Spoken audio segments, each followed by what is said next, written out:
This is the Criterion Creeps podcast, and tonight we're talking about Häxan from 1922, directed by Benjamin Christensen. The synopsis here from Letterboxd: grave robbing, torture, possessed nuns, and a satanic Sabbath. Benjamin Christensen's legendary film uses a series of dramatic vignettes to explore the scientific hypothesis that the witches of the Middle Ages suffered the same hysteria as turn-of-the-century psychiatric patients. But the film itself is far from serious. Instead, it's a witch's brew of the scary, gross, and darkly humorous. Nice. That's a fun way to put it. Yeah.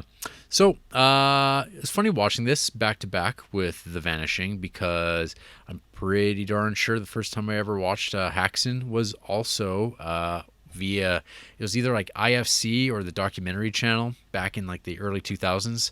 When my buddy Corey was living at home with his parents, and they had that real ritzy, fancy cable package that had like 400 channels, and so Corey recorded these, and we made our way watching these things, and that was how I watched that Häxan, because I didn't have $40-50 to buy this on DVD at the time because I was a student without. What about any YouTube? Money.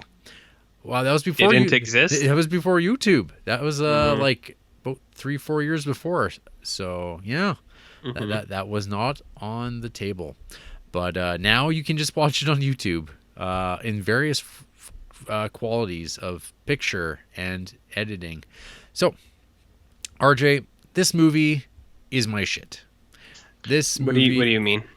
I love this movie. It's one of those movies that ever since I've watched it for the very first time and subsequent times, it's probably been about almost 10 years though since I've seen it last. But yeah, I love so much about this movie. I will be the first to admit it's not perfect. I don't think it's probably for everybody. It's an hour and 45 minutes.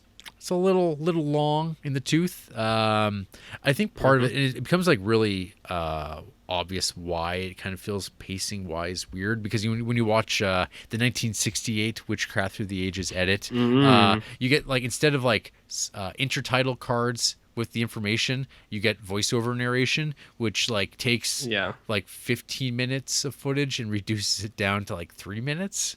So yeah, there's that part of it. I've seen some people criticize the opening of this film, or like as like a kind of feels like a PowerPoint presentation, which I disagree, but yeah, I'll get to my points. Yeah, when I get there. Yeah, so I've seen some people say that, and I kind of go, well, I don't know. I mean, it was 1922. This idea of like how do you present a documentary before there was like a template. So this is like before, like now, where like every documentary now feels exactly the same. Like it's all like the same type of music. You've got your drone shots of landscapes. You have the nasally voiceover narration, or you get like a big name actor. You get Morgan Freeman to narrate your footage. Or Glenn Close, talking heads. So this is 1922. This is almost 100 years ago. In fact, this started probably being filmed in 1919, I do believe. So yeah, it's 100. It's 100 years old. Wow. So watching that in that context, you're like, yeah, okay, they're figuring stuff out. And even in that regard, they did a pretty great job. Because sometimes a slight against sort of a documentary, or I guess in this case, it's kind of like a docudrama, is like they're not like the most well photographed. This, I think, is like amazingly photographed. In fact, it's like kind of amazing how sharp and clear the picture looks. I was watching my old DVD of this, which is the Criterion. You can definitely see like the scan lines and stuff like that when you're watching it, and like it's 16:9, upscaled on the PS4. But yeah, it still looks incredible. I would love to see a Blu-ray of this, which will even pick up more amazing detail, especially when it comes to the costumes and the makeup and stuff like that. And yeah, so why watch this back in like 2002 for the very first time was it sounded neat. This idea of like watching anything kind of like horror related in the Criterion Collection, I've always had like a pretty strong interest in evil as a concept of like the Christian idea of evil, I guess. Okay. I gotta interrupt you. Oh, yeah, All I yeah, could picture is the Camp Krusty episode when it's like the toast To and he's evil. like, "Gentlemen, to evil." Yeah. It's like I've always loved evil. I've been interested things, in it. I love the concept. I love the thought of it. I like the thought process of it, and like the visual, Okay. in particular, the visual depiction of it. Sure. So like when I watched this for the very first time, the first 10 minutes are just like, hey, do you like seeing awesome drawings of demons and monsters and torture and shit? And I'm just like, yes, I do, and I still do. I love this imagery. It's probably why I did really well in art history, and this is like totally my jam as far as like visual depictions of whatnot. In fact, I can be like, oh, hey, I know who made that painting, as a matter of fact, that kind of thing. And I've got like way better color photo. I have like color reproductions of these paintings and drawings in my house, in like, or my computer and stuff like that. So I'm like, I've really looked at this stuff, and so going back to it now is like really fascinating, because I'm like, oh, that's probably where this came from. But yeah, I don't know. So the film itself, it's broken down into 5 parts. 7. Is it 7? Okay. Yeah, that's what they say. Yeah. A couple of them, they're like to be continued. Yeah, and okay. then- I guess, yeah, I'm not... Yeah, I guess if you use that, yeah, it would be that. But I'm thinking in terms of like the movement. So like it opens up with, hey, this is what we're going to show you. But you don't realize at the time that you're going to actually get like kind of reenactments of these drawings as like the base of it, which I think is really fun. So yeah, you get the introduction, like the kind of like semi-scholarly introduction to this, even though it's like very not scholarly. It's very basic. It's aimed at a like average audience watching this stuff for the very first time. And then yeah, you get the first kind of vignette of the whole process of like, this is the day-to-day life of a witch. And like she's got guys that like go and collect robbers' body parts and bring them back in bushels of twigs, and then they're boiled down to create potions that are then used to enchant friars and make them do bad things. And then of course when this comes back around, it's like, well, this bitch is up to no good, and they're and it's all havoc. It's very fun and playful, but also at the same time horrifying, because there's no such thing as witches, and so everything you're kind of watching there. Yeah, we've had this conversation many a times about like, yeah, it's always interesting when you watch like a film like The Witch, where it like it's like, oh, witches literally exist.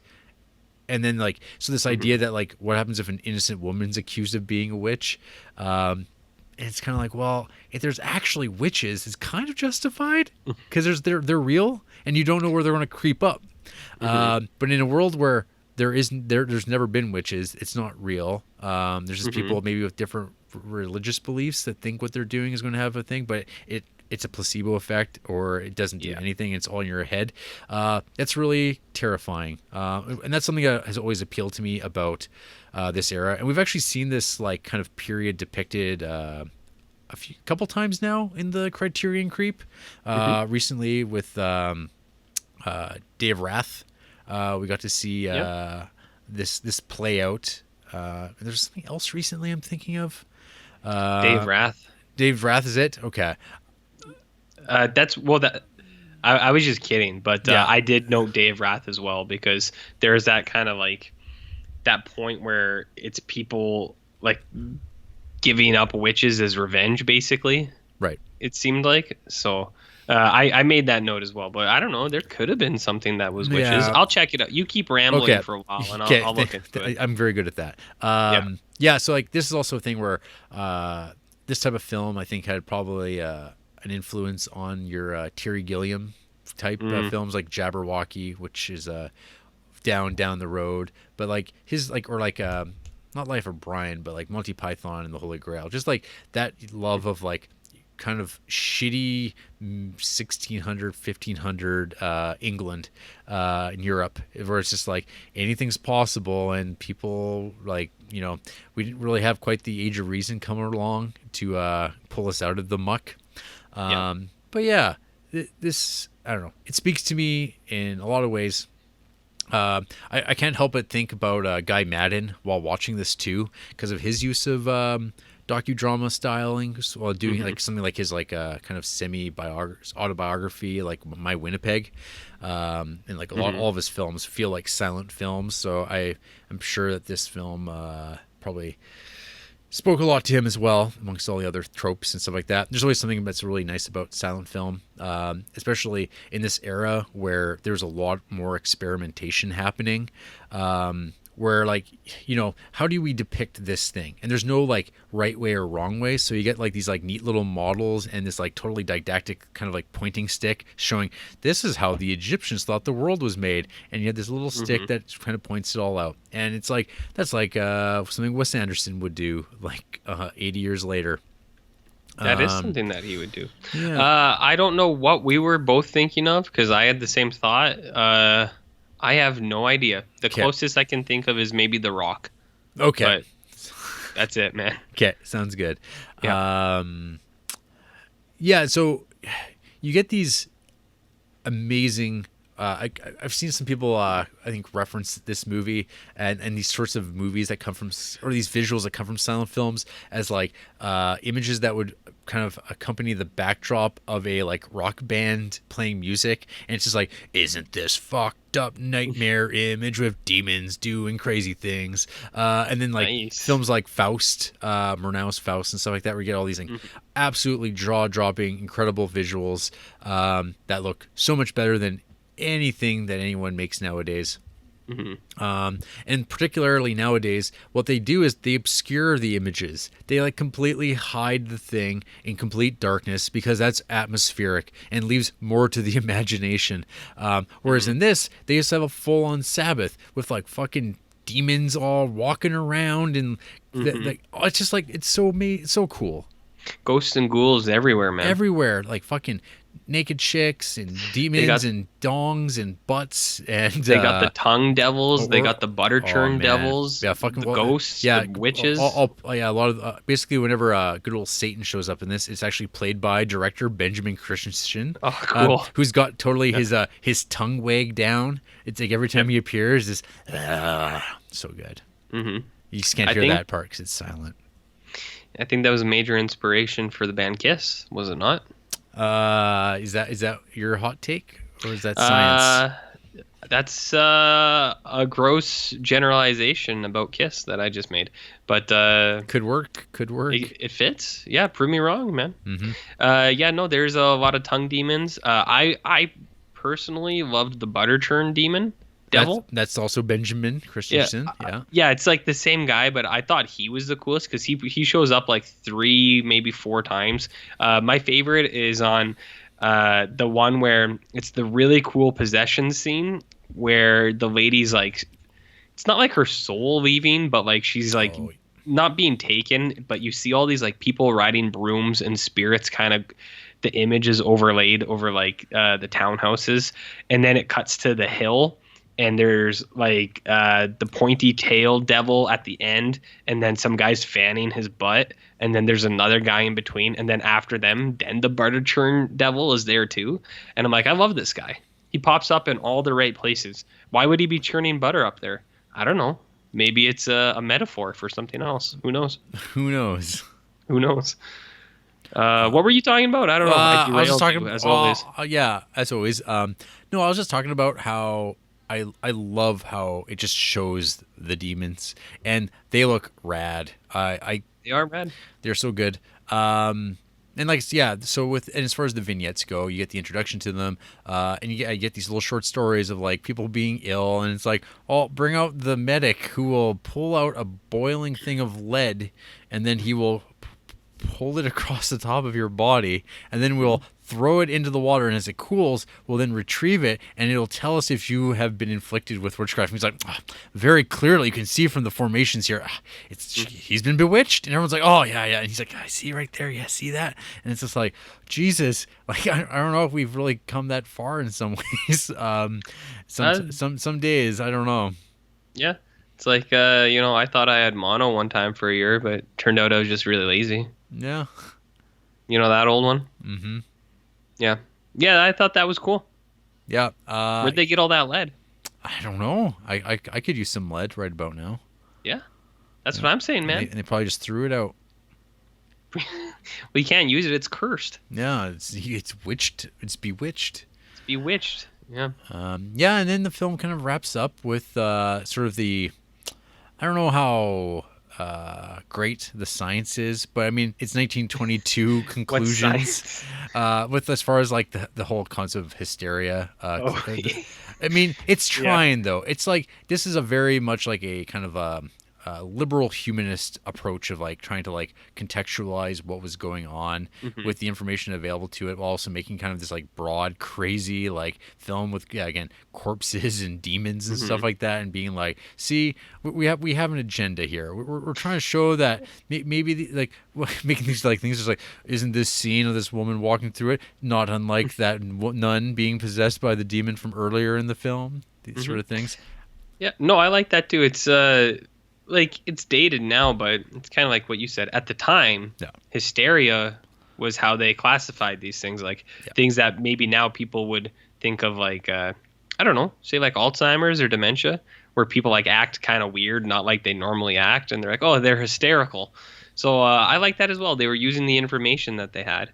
One line I thought was really funny was near the end where they were describing like new things, and quote, he says, "Nowadays we detain the unhappy in a mental institution," and it's said as like a good thing, where it's just like, yeah, look, it's like we take care of these people who are unhappy. It wasn't even like someone they said was hysterical. It's just like, this guy doesn't like who he is, so we're gonna detain him. It's like, you know, they were ahead of the curve, man. Yep. And now we're behind that curve. We're going backwards. Yeah. Going backwards. So I love this thing. I think it's just has so much in it to take from. Every time I watch it, it inspires me. But it's again like the subject matter I hold close to my heart. So it checks a lot of my boxes. But RJ, I'm curious. Because I guess you haven't seen this Häxan before outside of probably GIF form online. So I'm curious what you think as a grown adult here in 2018 on your first viewing, what you thought of this here movie. Yeah, I have seen a lot of GIFs of this Häxan, whatever that is. Häxan. Yeah, first time watch, first time, long time. I've heard about it for a very long time. I've seen a lot of clips. Having seen it now, I realize that I've seen a lot of movies that try to duplicate either the visuals or the audios of this thing. I think the score gets copied a lot. It was very clearly an inspiration for a lot of like horror movies, like some of the soundtrack that they're using. Well, so that's the thing, because it's like, I'm not sure, like I didn't read the liner notes to get a clarification on the score, like how much of it was like selected. Original? Yeah, like, because like there's like, I mean, a lot of it's just like classical musical pieces, right? Well, like Tannhauser and stuff like that. I'll give you my thinking here. So this is just my own personal history, but in one of the last segments, they play Moonlight Sonata by Beethoven, and I know that song by ear because that's in one of my favorite movies ever, Interview with a Vampire. I'm pretty sure after Tom Cruise gets back from the swamp with the gators, he's playing that on the piano. And I could be way wrong, and my whole childhood could be a lie. But I'm going to stick with it for now. So I'm pretty sure that song was played there. And I always thought that was really cool. I loved it. And then since then, I had associated Moonlight Sonata with horror films. And then watching this, they played it there. And I was like, oh, that kind of makes sense. I was like, because I also thought, I don't know if this is the original score here or not. But I thought the score was great.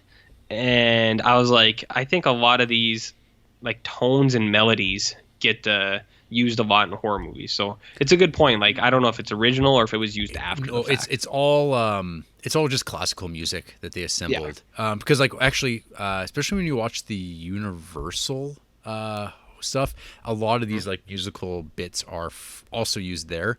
So I mean, it's all just stock music that they assembled into it that are period, like they fit the type of thing that, I mean, a lot of this music it evokes a vibe, and so I think it's like, yeah, it's well curated music that goes along with this film really well.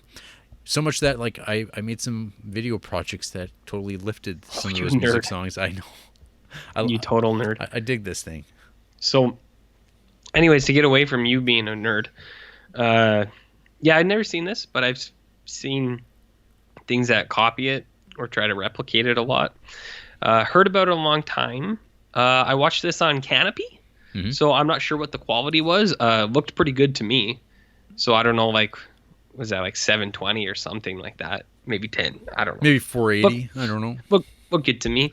I really enjoyed this. I knew I would, because this is something that I really enjoy looking at too, where it's this kind of like historical things that are like essentially a documentary, but also about this kind of this brand or this area of thing that I'm really interested in.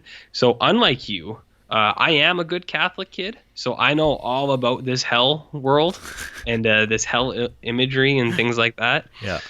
So this was just a nice like stroll down memory lane for me, because growing up in those schools, man, they got that stuff. You go to the church every first Friday of every month, and you go in those churches, they got all the crucifixes everywhere, and you watch the movies like Passion of the Christ when you're like 8, and you're just like, oh shit, this stuff's pretty serious. But so I was well accustomed to these things, but I do actually think they're really neat to see, even just from like a historical standpoint, like context, like just seeing, like you said, the intro with all the paintings and stuff like that. I thought that was awesome because it's this cool look at history and art and all these other things, and they're just really fun to look at too. Like they're cool paintings with these like wild, vivid depictions of this hell world. So that's cool. What was I talking about? Okay, yeah. So I really like this, and just for strictly filmcraft type stuff, I think this movie is super cool for a lot of reasons. It was definitely like very clearly innovative and inventive. I don't know if it was the first to do these things, but these are things that I noticed that I thought were really cool to see in an almost 100-year-old movie. Stop motion, reverse play, where they like reverse, they film it normally and then they reverse it happening, like the coins falling. Image overlay I thought was pretty cool. And then the demon animation I thought was also like really cool, where it's kind of like stop motion, but it's like that demon that like plows through the door. I was like, ooh, that's really cool. I also love the costumes in this thing. Like there's pig suits, and as you said, the director, who is the devil, he's really cool. I love the long fingers. That is something that I don't know why. It's like my favorite Batman is always like the super long-eared Batman, like from The Cult or Kelly Jones. Kelly Jones, yeah. Yeah, super long ears. I don't know what it is. It's just I love looking at stuff like that. So the long fingers, I thought were just so cool when they like creep down people. Yeah. So anyways, it had some really cool techniques that I thought were fun to see for a 100-year-old movie. I mentioned the score. Whether it's original or not, I think I really like the music choices that they put in here. And then, yeah, like just the mythology stuff. I really dig, because it's like what you were saying and what I said, where it's an area that I'm actively interested in. You and me both watch a lot of horror movies, and there's a lot of crossover in this stuff. So seeing actual historical mythology, I thought was really cool. And I have like a ton of notes on stuff like that. Just things that I thought were really fun. Like in the opening, there's a painting where it's like, you see here, the witch, she bewitched a man's shoe. And it's like a painting of a guy with his shoe off, and he's like real surprised. He's like, oh no. And I don't know why, but I was like, man, that's really funny. That's a really cool thing. I don't know why. Like, it's goofy. That lady probably died in real life. Whoever they thought, like a guy who probably stepped on a rock or something, and he was like, "You bewitched me, you evil spirit. You wouldn't sleep with me. Now I have a grudge against you, bitch. And now you're going to burn. Yeah. So I better sleep with me next time." Which is a crazy thing too. Like you already brought it up, but like Day of Wrath, it's something that I find the more we watch in these things, it's like, man, that's fucking wild. Where it's like just giving away witches as revenge for something. Mm-hmm. And like some people, it's like, okay, well, maybe you did deserve it. Where like in this one, it's an old lady, the homeless lady, who's like, I want some food. And they're like, oh, you're a witch. The movie I'm thinking, you know what? It's Passion of Joan of Arc is what I'm thinking of. Oh, yeah. Yeah, just right. So that's just dry because she's accused of being a witch, essentially. Yeah. Yeah. Essentially. The greatest Criterion there is so far. So far. That one. Far. Yeah, I agree with you. Big JFD.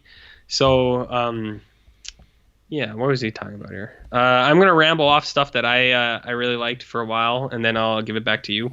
One thing I thought was funny when they quote some of the witches, and they're like, look at this, quote, old, poor, and miserable woman. And I thought that was a really good description of every woman, I think, who was probably classified as a witch and just subsequently killed. It's like, look at these old, poor, miserable people. Oh yeah. And it's like, yeah, it's too bad for them. Old crones who have like probably who've outlived their husbands because they died a long time ago. They lived like, and of course it's like imagining like how old they actually would have been in this era. It's like, oh, they were like in their 40s. And they just like look haggard because life was hard. Yeah, it was hard, especially when you're a single old lady. Mm-hmm. You know what I mean? Gather all that food, got to cook it yourself. There's all sorts of stuff you got to do for yourself, and it's tough. It's tough out there being a single mom. Rear those kids.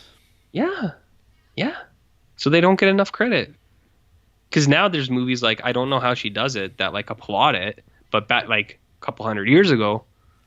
You got thrown in a river, and if you floated, then you were burnt alive because clearly, if you floated, you were in some kind of contract with the devil. Correct. Which I also thought was really funny. How to do that, to go in contract as a witch, you had to go kiss the devil's like butt. Mm-hmm. I thought that was really funny. I don't know why. I've never heard that before. Other mythology things I really dug: witch powder hidden in sorceress's hair. Mm-hmm. I've never heard that. I thought that was really cool. I loved the lotion back rubs that allowed them to fly.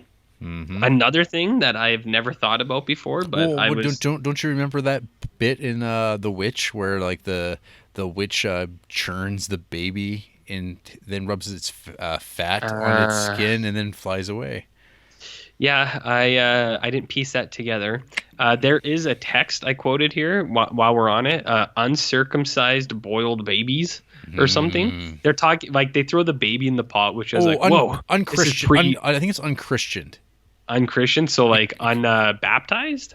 Yeah, or unchristian. Yeah, okay. So I was like it went too fast, and I was like, wait a minute, did that say uncircumcised? It's like that's a very weird detail to add in here. Yeah, but they do boil babies, and when you see it, it's like, oh, this is a pre-code movie. Mm-hmm. So good. And it's just, and you get this like this monster demon who's just like holding up this like fake baby and just like, into the pot. We're all going to have baby tonight with our turnips. Yeah, why not, man? Why not?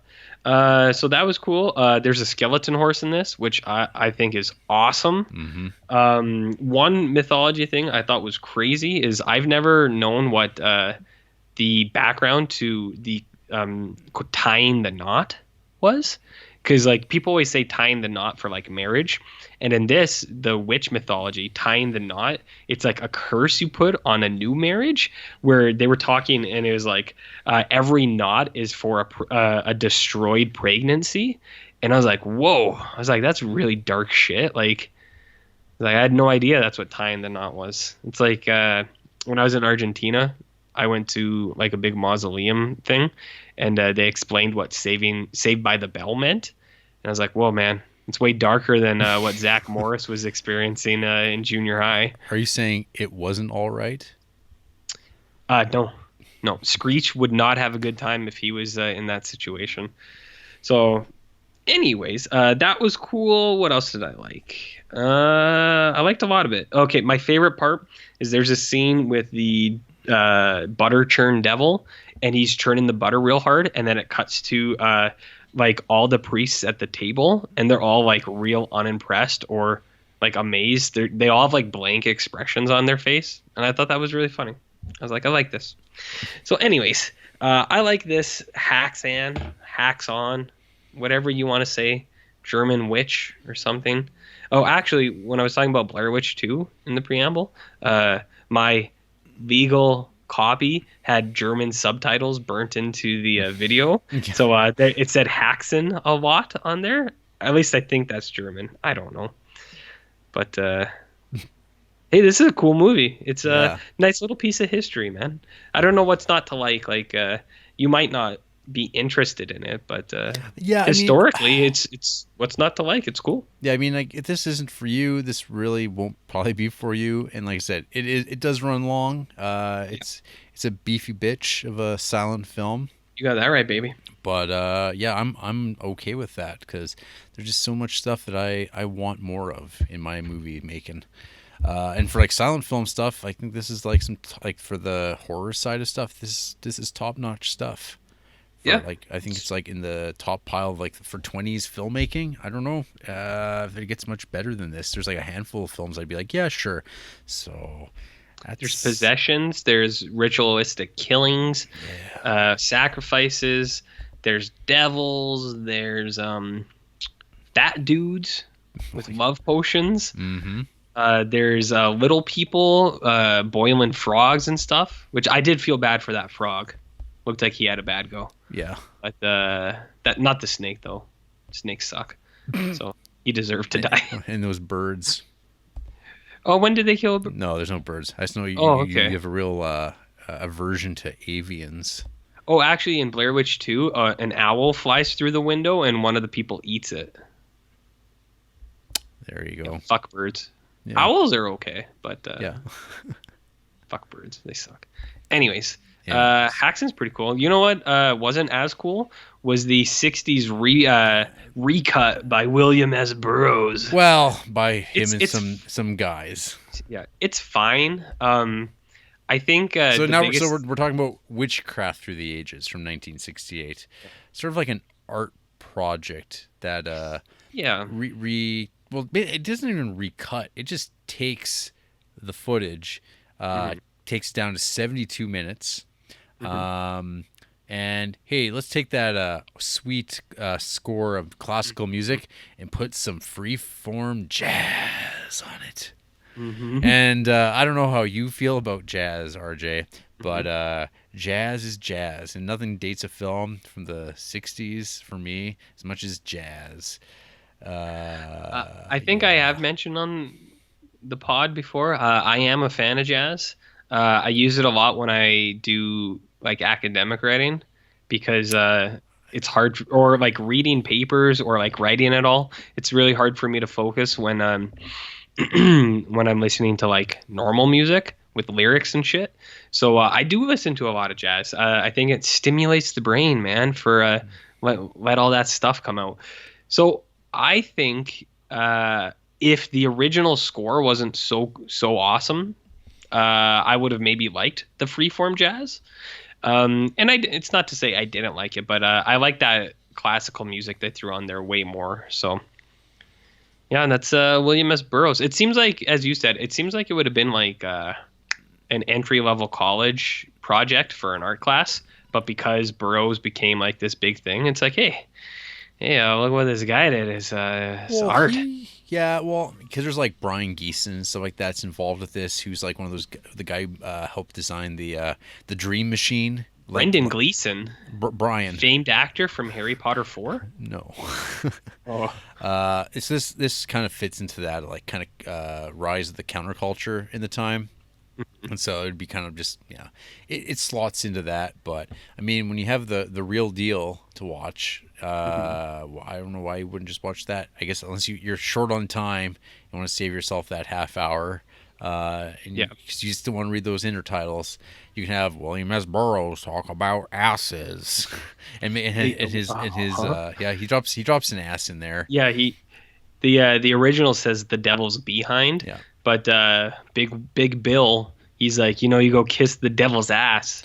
I caught that too. I was like, whoa. Yeah, strong language. Yeah, that's Billy. He spoke his mind. Oh, Billy boy, what are we gonna do with you? That's right. You know that one? Yeah. Any listeners out there know that one? Yeah. So anyway, yeah. So it's nice that it's included on the DVD. It adds some encompasses the historical goal, I guess, of the Criterion of like having every Mm-hmm. version of it. So that's nice. But yeah, that was the first time I'd ever watched it too because I like the original so much. Yeah. Yeah. Yeah, the original's real good. I mean, well, you know You don't what though, RJ? what? There are people who aren't fans of Häxan. For real? Yeah, of course there always is. You can always I find. know. I just find it weird sometimes for movies like this where it's like why would you not like? I can see people not being interested, but There's actually active. there's actually quite a few. All right, well, lay it on me. All right, here. First up, Miss Lauren, half a star. There's no way this was made in 1922. The picture quality is way too good. It was also very boring. So they just doubt the legitimacy of when this was made. Yeah. Well, hey, you know what Ms. Lauren's favorite movie is? Hmm. The most basic bitch movie in the world, Fight Club. Oh. So there you go, Miss Lauren. Kyle Take that. Garvey, 1 star. So weak, sorry. A Danish silent drama doc. Not too interesting, not even wryly funny. The end in Danish is slut? Cool. This person has very peculiar tastes. It's a lot of like, I don't even know what this shit is. Manuscripts Don't Burn, Dust from 2008, The Cameraman 1928. Like, Oh, who is yeah. this guy? I know the cameraman. He also gave Forbidden Planet 5 stars, which Forbidden Planet's cool, but it's not a 5-star movie, bud. No, bud. Bud. Zoe, 1 star. Different than what I was expecting. It was a pieced together documentary style film that held little to no interest for me. Some of the shots were intriguing, but I was very underwhelmed. Seemed like a film made for another time, one that is long ago. It's almost like this movie. It's almost like this movie was made in 1922, RJ, and was made for another time, a long time ago. It is almost like it's a 100-year-old movie. It's That's weird. a very astute observation. What else does Zoe like? Well, wouldn't you know, Jarrett? A movie from a different era, from a horror movie that not everyone likes. A movie called The Night of the Hunter. Oh. Yeah, see what we did there? This person actually likes a ton of old horror, like watching a lot of Dracula stuff. But That Night of the Hunter, we're going to get there. Oh, yeah. We're going to get there. And finally, Austin Wolf Southern, 1.5 star. A pseudo-documentary on witchcraft through the ages, told through a whole fucking lot of intertitles and occasional moving pictures. It seems like a strange complaint, but this silent film had way too many words. I'm almost positive the intertitles take up more than half of the film's running time. The movie is occasionally quite good, with interesting imagery. In particular, all of the scenes with the devil are amazing, and I like the brief tour of torture instruments. But it's mostly boring, and it started to feel like hours had passed and it was never ever going to end. Essentially, I think the director failed to tell a story using the silent medium, and the filmed images don't offer quite enough to justify his not just writing a fucking book. This guy's a real chud, Jarrett. Yeah. Real chud. They like good things, like Twin Peaks, The Elephant Man, Blade. They also like a lot of things that I think, ironically, like Neil Breen movies. But they also gave The Avengers and Star Wars Force Awakens 5 stars. And here's the big one, Jared.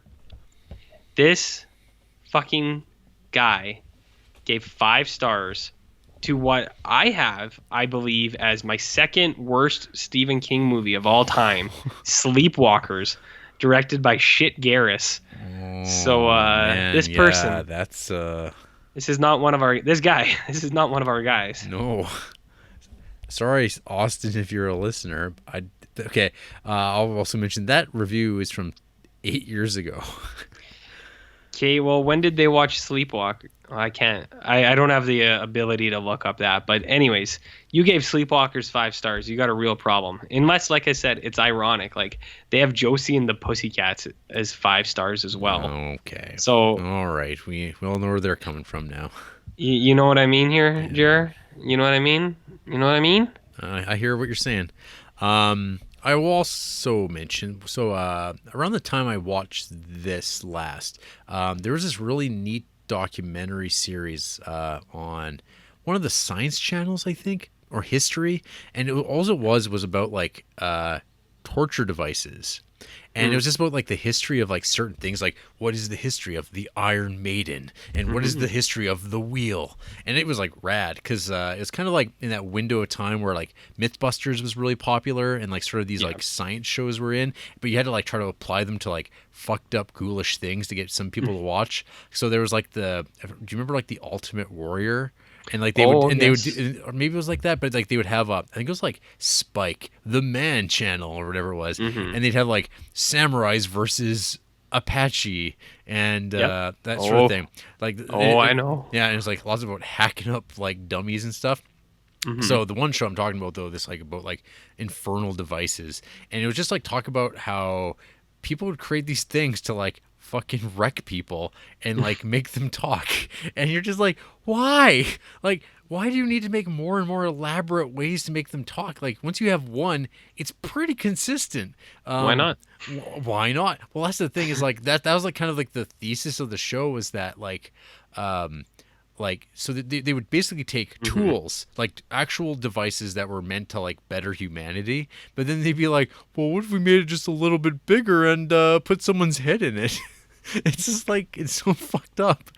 It's just like, so like every time I watch like scenes like this in these movies, like of people being tortured and raked across the back and just like spikes pounded into them and like stretched out, you're just like, why? Like, what way is this like the good Christian thing to do? Like at any point, you know, Jared, if you spend some time with me, I could show you why that is the good Christian way. Well, because you really have to do a lot to drive the devil out and save a soul, I guess.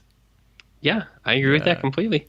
I liked in Häxan when they say a light torture method, the thumb screw, and then they show you how the thumb screw works on the actress, and she's like, this is fun, and then I just like how they described it as a light torture method. Yeah, it's like no big deal. Like you start out here, and then you can move on to bigger things, like taking that mallet to your balls. Excuse me? Yeah, you heard me. Excuse me? Anyway, yeah, Häxan. It's sweet. Yeah, sure is. Yep. Any other thoughts? No, witches are cool, man.